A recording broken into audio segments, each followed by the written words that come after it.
Selamat hari Minggu, selamat beribadah bersama GPI Galilea. Bapak Ibu saudaraku yang dikasihi Tuhan, mari kita akan mendengar firman Tuhan bersama-sama. Kita ambil di Kisah Para Rasul pasal yang kedua, ayat 41 sampai 47. Demikian bunyi firman Tuhan. Cara hidup jemaat yang pertama. Orang-orang yang menerima perkataannya itu memberi diri dibaptis, dan pada hari itu jumlah mereka bertambah kira-kira 3.000 jiwa. Mereka bertekun dalam pengajaran rasul-rasul dan persekutuan, dan mereka selalu berkumpul untuk memecahkan roti dan berdoa. Maka ketakutanlah mereka semua. Sedang rasul-rasul itu mengadakan banyak mujizat dan tanda, dan semua orang yang telah menjadi percaya tetap bersatu, dan segala kepunyaan mereka adalah kepunyaan bersama. Dan selalu ada dari mereka yang menjual harta miliknya untuk membagi-bagikannya kepada semua orang sesuai dengan keperluan masing-masing. Dengan bertekun dan dengan sehati mereka berkumpul tiap-tiap hari dalam bait Allah. Mereka memecahkan roti di rumah masing-masing secara bergilir dan makan bersama-sama dengan gembira dan dengan tulus hati sambil memuji Allah. Dan mereka disukai semua orang, dan tiap-tiap hari Tuhan menambahkan jumlah mereka dengan orang yang diselamatkan. Bapak Ibu saudaraku yang dikasihi Tuhan, konteks ini adalah konteks di mana orang-orang yang percaya kepada Tuhan Yesus atau para pengikut Tuhan Yesus itu sudah mengalami Pentakosta, hari pencurahan Roh Kudus. Dan mereka yang mengalami Roh Kudus atau sudah menerima kuasa Roh Kudus itu berdampak bagi sekelilingnya, sehingga banyak orang yang suka akan perkumpulan mereka. Dan Bapak Ibu saudaraku yang dikasihi Tuhan, orang yang menerima Roh Kudus pasti dia akan mengalami hidup yang baru. Dan kita lihat, kalau dulu itu ada 120 jiwa saja ketika waktu Tuhan Yesus itu terangkat ke surga dan kemudian hari Pentakosta itu terjadi. Tapi dengan orang-orang yang mengalami pencurahan Roh Kudus itu, mereka mengalami kehidupan yang baru. Apa yang mereka alami? Yaitu satu, mereka berani bersaksi tentang Kristus itu sendiri. Petrus yang tadinya itu dia menjadi orang yang pengecut, menyangkal Tuhan Yesus 3 kali, ya, tapi setelah dia menerima pencurahan Roh Kudus, Petrus diberikan keberanian untuk bersaksi tentang Yesus sendiri, sehingga khotbah Petrus itu menghasilkan pertobatan banyak jiwa. Jadi Bapak Ibu saudaraku yang dikasihi Tuhan, dampak dari Pentakosta atau pencurahan Roh Kudus yaitu mereka ini berani bersaksi tentang Kristus. Contohnya Petrus sendiri, dan banyak orang yang bertobat, ya. Jadi Bapak Ibu saudaraku yang dikasihi Tuhan, bersaksi adalah tujuan utama dari pencurahan Roh Kudus itu. Yaitu kalau Roh Kudus itu turun dan kuasa Roh Kudus itu tinggal dalam kehidupan seseorang, mereka harus bisa bersaksi. Dikatakan, engkau harus menjadi saksiku di Yudea, Samaria, sampai ke ujung-ujung bumi. Jadi Bapak Ibu saudaraku yang dikasihi Tuhan, Roh Kudus dan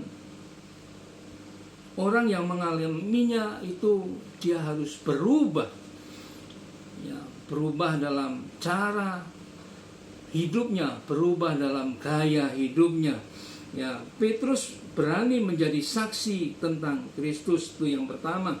Ya, orang yang menerima Roh Kudus harus berani bersaksi tentang Kristus. Kemudian yang kedua, orang yang menerima Roh Kudus ya harus bertekun dalam pengajaran, ayat 42. Mereka bertekun dalam pengajaran rasul-rasul. Artinya apa? Mereka suka akan firman Tuhan. Jadi orang yang menerima Roh Kudus, mereka akan suka dengan firman Tuhan. Bertekun berarti dia ini akan terus menggali firman Tuhan. Ya, Roh Kudus dan firman Tuhan tidak bisa dipisahkan. Dan Roh Kudus dengan firman Tuhan itu selalu menyatu. Orang akan diarahkan kepada firman Tuhan. Kalau Roh Kudus itu adalah Tuhan sendiri. Jadi Bapak Ibu saudaraku yang dikasihi Tuhan, orang yang menerima kuasa Roh Kudus, dia akan suka firman Tuhan. Kemudian yang ketiga, orang yang dipenuhi Roh Kudus atau orang yang sudah mengalami kuasa Roh Kudus, yang ketiga yaitu mereka akan bertekun dalam pemecahan roti. Bertekun dalam pemecahan roti ini bisa dikatakan bahwa mereka bertekun dalam perjamuan kudus, perjamuan suci. Jadi mengikut Yesus itu juga perlu ada perjamuan kudus, perjamuan suci. Karena apa? Untuk mengingatkan pada mereka tentang pengorbanan Kristus. Orang-orang yang bertekun dalam pengorbanan Kristus, dia tidak gampang untuk mundur percayanya kepada Tuhan, karena dia merasa diberikan anugerah bahwa Kristus telah mati buat dia dan Yesus sudah menyatu dalam kehidupannya. Oleh sebab itu, mari jangan tinggalkan ketika kita ini mendapat giliran untuk menerima perjamuan kudus, perjamuan suci, karena ini akan mengingatkan tentang pengorbanan Kristus bagi diri kita, sehingga kita ini nggak gampang meninggalkan Tuhan. Memecahkan roti juga bisa diartikan mereka berbagi-bagi. Ya, berbagi-bagi artinya mereka sudah tidak egois lagi, mereka mau berbagi kasih. Jadi mereka mau memberkati orang-orang di sekelilingnya, memberkati jemaat yang berkekurangan. Jadi Bapak Ibu saudaraku yang dikasihi Tuhan, dalam ayat 42 ini dikatakan mereka bertekun dalam pengajaran rasul-rasul dan dalam persekutuan, dan mereka selalu berkumpul untuk memecahkan roti dan berdoa. Memecahkan roti ini berarti mereka belajar untuk berbagi berkat, tidak egois lagi. Dan yang selanjutnya, mereka suka berdoa. Suka berdoa. Orang yang menerima kuasa Roh Kudus, dia akan suka berdoa. Berdoa artinya mereka ini percaya bahwa kita ini terbatas, kita ini nggak punya daya yang hebat, tapi hanya Tuhan yang punya kekuatan, Tuhan yang menjadi penolong dalam kehidupannya.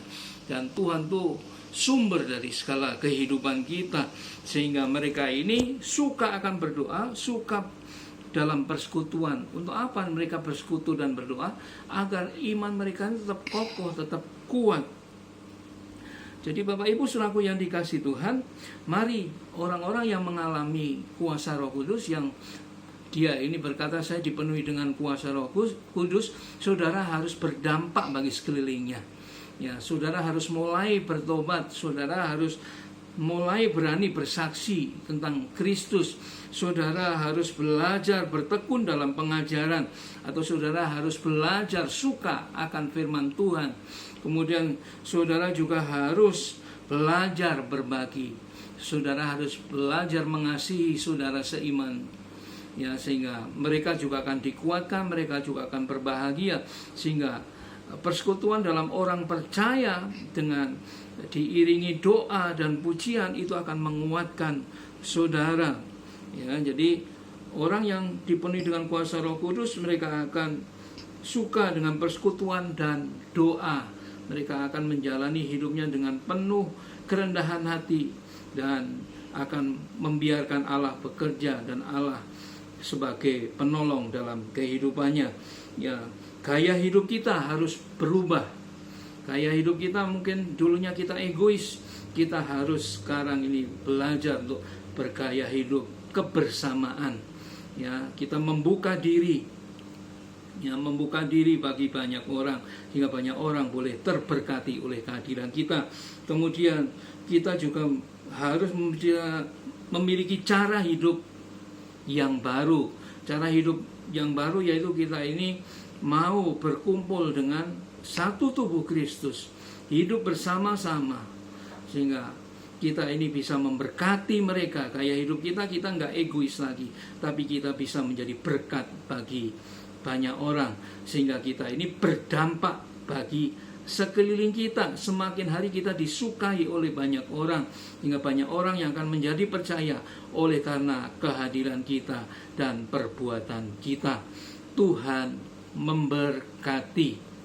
Mari saudara, kita akan satu dalam doa.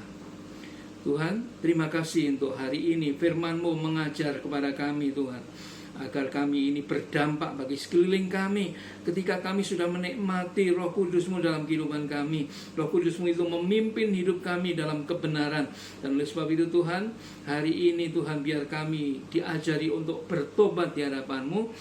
Biar kami diajari juga Tuhan untuk bersaksi tentang Engkau Tuhan, sehingga mereka boleh mendengar tentang pengorbanan-Mu, tentang keselamatan yang daripada-Mu. Dan Tuhan, Kau juga boleh mengajari kami untuk kami suka akan firman-Mu, hingga firman-Mu itu akan menguatkan kami, yang akan membuat kami ini kokoh di dalam mengiring Engkau Tuhan.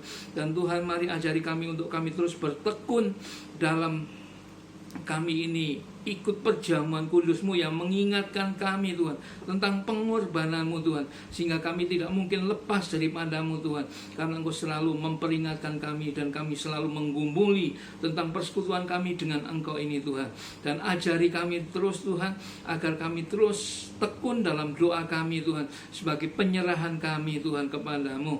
Dan Tuhan, mari Tuhan, persekutuan kami, community kami dengan Engkau Tuhan, biar ini menjadi panutan bagi banyak orang Tuhan, bahwa ini membuktikan bahwa kami beribadah kepada Engkau. Oleh sebab itu Tuhan, mari Engkau memberkati Tuhan kami semua yang saat ini Tuhan sudah mengalami kuasa Roh Kudus itu, dan kami boleh berdampak bagi sekeliling kami, bukan hanya untuk 1 jam, 2 jam, 3 jam, bahkan sehari, namun Tuhan berhari-hari Tuhan, kami boleh berdampak bagi sekeliling kami, dan banyak orang yang akan menjadi percaya kepadamu oleh karena keberadaan kami dan perbuatan kami. Mari Tuhan, Kau berjaga atas mulut kami, berjaga atas hati kami, berjaga atas pemikiran kami, dan Tuhan, biar kami ini tidak jatuh dalam pencobaan Tuhan. Tapi mari Tuhan, Kau lepaskan kami dari yang jahat, dan karena itulah Tuhan yang dikehendaki dalam kehidupan kami. Terima kasih Tuhan, terima kasih. Kami berkati jemaat-Mu yang sudah mendengarkan firman-Mu hari ini. Engkau memberkati mereka Tuhan dengan kekuatan kesehatan yang daripada-Mu. Dan Tuhan, mari Engkau memberkati seperti Bapak Abraham, Ishak dan Yakub, di mana Engkau akan mengangkat naik dan bukan turun. Dan oleh karena keberkatan yang daripada-Mu Tuhan, mereka akan memberkati orang-orang yang ada di sekelilingnya Tuhan.